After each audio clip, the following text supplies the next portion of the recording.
Ben, vous allez avoir une belle soirée, c'est un sacré beau film. Un sacré beau film, et c'est une sorte de, dans son genre, de classique du mélodrame noir.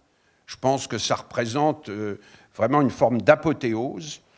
Et ça montre assez clairement quel était le très grand talent de Curtis, qui est difficile à cerner, enfin qui est à la fois reconnaissable et difficile à cerner. Alors est-ce que je parle d'abord du film et après de Curtis? Non. D'abord de Curtis et après le film. Non, enfin, un peu comme tu veux. Parce que c'est vrai que l'œuvre de Curtis, c'est énorme. Hein, c'est comme d'ailleurs à une époque. Qui, comme son nom ne l'indique pas, est hongrois. Oui. Mirael Kertész. Oui. Et les gens ont vu d'ailleurs les films hongrois. Ont des admirateurs énormes. Donc c'est pas un talent qui naît à Hollywood. Il naît dès ses premiers films hongrois. Et c'est ces films hongrois et le sens du spectaculaire qu'il y a dans les films hongrois qui attirent l'attention de Daryl Zanuck, qui l'amène à Hollywood et qui lui donne un de ses premiers films, qui est L'Arche de Noé, scénario de Daryl Zanuck sous un faux nom, et qui est un film qui est resté célèbre. Je crois qu'il y a eu, parce que Curtis était un metteur en scène impitoyable, et je crois que les méthodes des studios étaient assez impitoyables, dans, je crois, une scène de déluge, il y a eu plusieurs figurants qui sont morts dedans, étant donné les conditions assez drastiques du tournage à l'époque dans les studios. Maintenant, il y aurait une alouette qui se fait tuer. Déjà, il y aurait les plaintes de 50 sociétés. Là, à l'époque, 10 figurants disparaissaient dans l'indifférence générale, quoi, un petit peu. Bon. Et Curtis a fait une carrière énorme d'abord à la Warner. Il est resté très longtemps. Alors c'est vrai que c'est difficilement cernable parce qu'il y a des années où il fait 5-6 films. Là, et de tous les genres. Des films noirs, des polars comédies, il y a des films avec Philo Vance, et il y en a qui restent mystérieux. Et dedans, je suis sûr qu'il y a au moins encore 6 ou 7 films épatants qu'on n'a pas encore découverts. Parce qu'on en découvre tout le temps. Vous avez des films qui ont l'air, mais sur le papier, absolument improbables. Le Meurtre au chenil, The Kernel Murder Case, qui est le film de détection classique où on présente quelques personnages, il y a un meurtre, le détective va commencer à raisonner et à la fin réunit tous les suspects et déclare qui est le coupable. Sur le papier, on se dit comment on peut s'en sortir. Et le film est un triomphe d'invention de mise en scène. Mais un triomphe. C'est-à-dire qu'à chaque moment, je sais pas, on a l'impression que Curtis se dit comment je peux faire pour surprendre. Alors, je veux enchaîner un mouvement de grue sur une maquette, un travelling avant en décor dans un vrai décor. Je mets un panoramique qui passe sur un gros plan.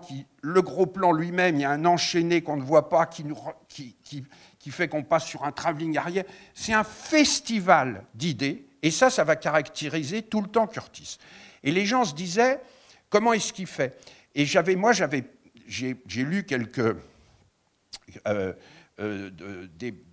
des interviews qu'ont fait des gens comme Leonard Maltin, des gens comme ça, avec des chefs opérateurs, et il y avait des gens qui expliquaient, Almore, par exemple, expliquait que Curtis, qui arrivait quelquefois, on lui donnait un film le mercredi, il devait tourner lundi. Il avait peu de temps pour travailler sur le scénario. Et comme on l'a dit, c'était quelqu'un qui ne savait pas proposer de solution sur un scénario, mais qui savait où le scénario ne marchait pas.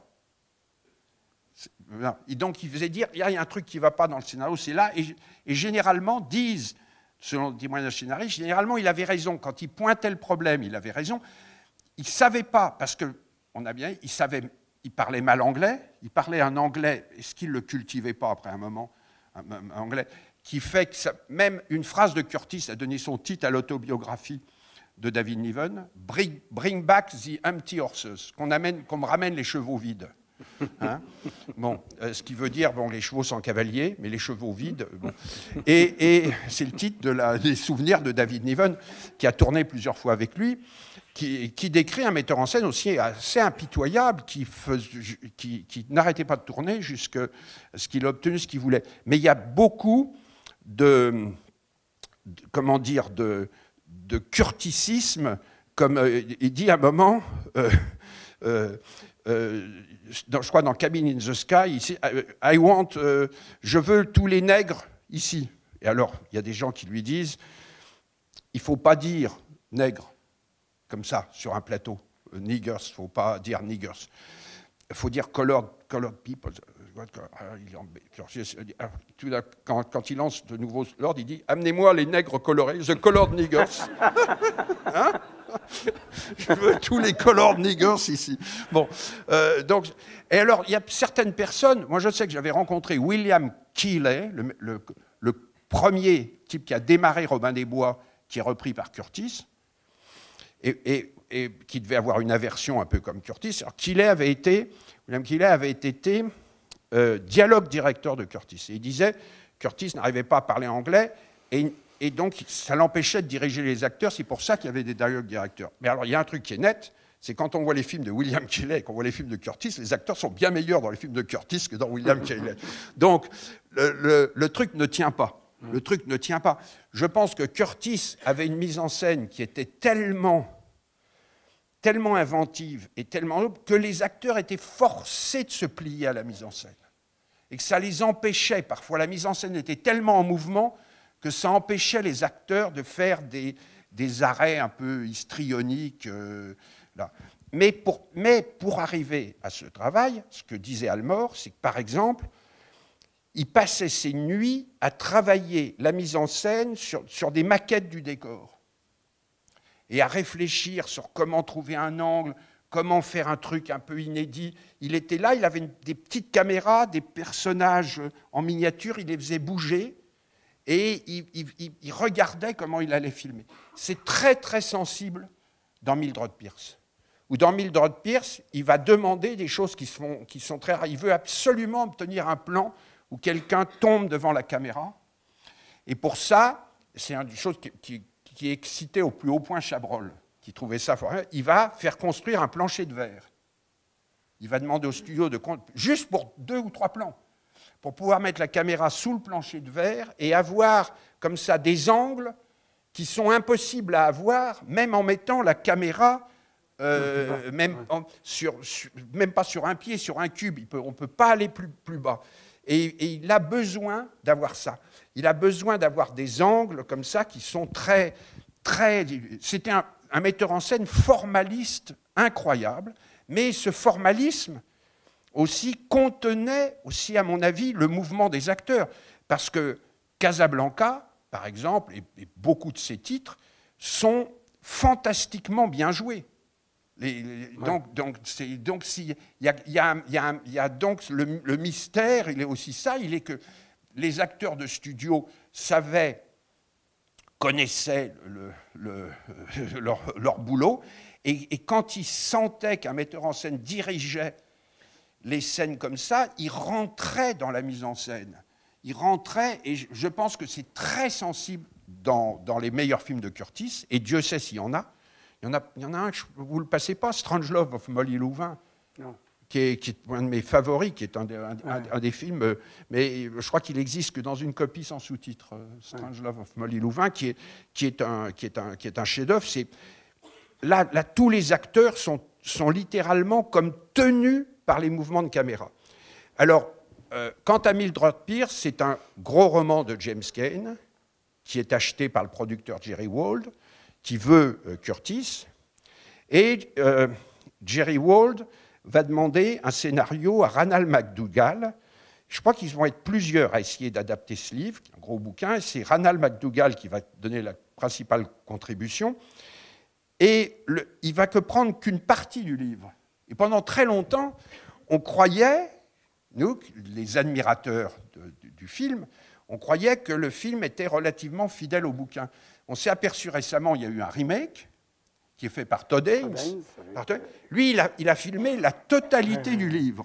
C'est un feuilleton d'ailleurs, c'est pas un film. Oui, mais on s'aperçoit que si on veut filmer la totalité du livre, ça fait 6 heures ou 9 heures ou 7 heures.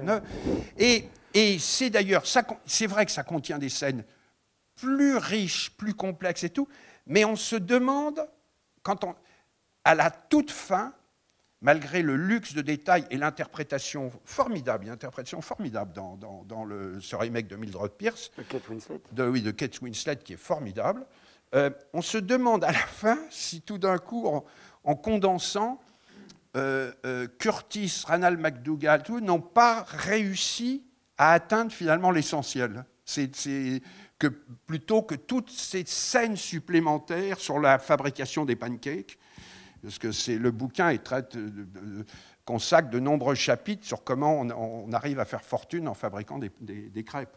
Ouais. Tandis qu'ils sont un peu plus elliptiques dans le bouquin.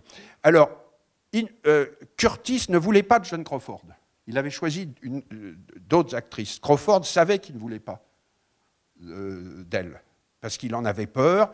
Elle était box-office poison. Elle avait la réputation d'être une emmerdeuse sur un plateau et d'être terrible pour ses partenaires. Elle a fait une campagne énorme. Elle est arrivée avec le maquillage du personnage. Elle a supplié de faire des essais. Et c'est en faisant des essais que Curtis, en la voyant, dit finalement, on va la prendre. Et elle raconte ça dans son autobiographie en disant qu'elle a réussi à arracher le rôle qui va relancer sa carrière. Elle est absolument... donc, elle va se montrer extraordinairement coopérative sur ce film. Et ça va faire repartir, et d'ailleurs Curtis retournera un autre film avec elle qui est pas mal, qui est Flamingo Road, le boulevard des passions, où elle subit les avances de Sidney Greenstreet, qui est un politicien corrompu et obèse, et qu'elle repousse sans arrêt en disant « mais vous avez vu comment vous êtes, les gros, vous êtes ignobles ». Et tout. Elle lance des attaques tellement violentes contre les obèses qu'on finit par être presque pour le personnage de Sidney Greenstreet, tellement elle l'humilie. Mais ils se disputent, ils s'affrontent sur le tournage de Curtis et elle. Curtis, parce qu'elle avait des idées préconçues. Elle n'était pas fastoche, Joan Crawford. C'était pas Barbara Stanwyck, que tous les metteurs en scène adoraient. C'était un peu comme Bette Davis. Vincent Sherman aussi en parle. Vincent Sherman disait « on n'arrive à la voir que si on couche avec elle ». Et là, tout d'un coup, pendant 15 jours, 3 semaines, elle va vous foutre la paix. Hein, oui. Voilà, il raconte ça dans son autobiographie. On peut le dire, c'est pas un secret, c'est l'autobiographie de Sherman. Il raconte ça pour elle et Bette Davis. Il disait que c'était la seule manière de les tenir, un peu. Ça, voilà, c'était à un moment. Et même Kirk Douglas le dit, que c'était dur de tourner avec elle, mais surtout qu'elle voulait séduire les autres membres de la distribution. Elle tombait amoureuse. Mais elle voulait surtout, Kirk Douglas raconte 2 choses, c'est qu'elle voulait absolument que les gens rentrent dans son appartement ou dans sa chambre par la fenêtre. C'est très curieux. Hein, et surtout qu'ils aient chaque fois les aisselles entièrement rasées. C'était une demande qu'elle exigeait de la vente. Ce qui prouve quand même que les rapports ne devaient pas toujours être simples sur un truc comme ça avec elle. Et je pense que plus ça a été, plus elle voulait décider des films. On peut se demander comment ça s'est passé sur Johnny Guitar, où à l'époque, elle avait pris un pouvoir économique énorme, où elle était devenue Madame Pepsi Cola. Elle co-dirigeait Pepsi Cola. Donc voilà, le film est, je trouve, dans le genre mélodrame noir, extrêmement bien écrit, extrêmement bien, avec une introduction qui est une sorte de miracle, d'invention dramaturgique, où ils arrivent à condenser, je ne sais pas combien, 3-4 chapitres en 2 scènes, mais à donner à ces scènes, il y a une atmosphère de petit matin. Tout le départ, les premiers interrogatoires, c'est formidablement à la fois dirigé, écrit, avec un sens Joe Curtis avait un sens de la dramaturgie visuelle qui fait que ses meilleurs films sont incomparables. Ils ont été pendant longtemps difficilement cernables. Quand j'ai débouché, à un moment, j'étais jeune critique, et ça m'est arrivé de collaborer au numéro sur le cinéma américain des Cahiers du cinéma, j'avais écrit un texte très favorable à Curtis, en disant, je pense que Curtis et Wellman, j'avais écrit 2 textes très favorables. Ces 2 textes ont été entièrement réécrits, parce que la doxa de l'époque, c'était pas partie des auteurs qui avaient été défendus par Truffaut, Rivette et les gens comme ça. Donc, des gens qui n'avaient vu pratiquement aucun film de Curtis, Fieschi, Narbonnier, tout ça, ont réécrit complètement les textes, mais complètement en disant artisan, parfois inspiré, parfois très médiocre, comme ça, mais rien qui rende compte, parfois plus que du talent, parfois d'une certaine forme de génie qu'avait Curtis, et qui fait que quand même, certains de ces films ont fini par même éclipser, comme on se disait, le nom du metteur en scène. Comme Casablanca, tout le monde connaît Casablanca, et on connaît plus Casablanca que le nom de Michael Curtis, ce qui est un petit peu dommage, parce que sans Michael Curtis, je pense que Casablanca n'aurait pas eu le succès qu'il continue d'avoir.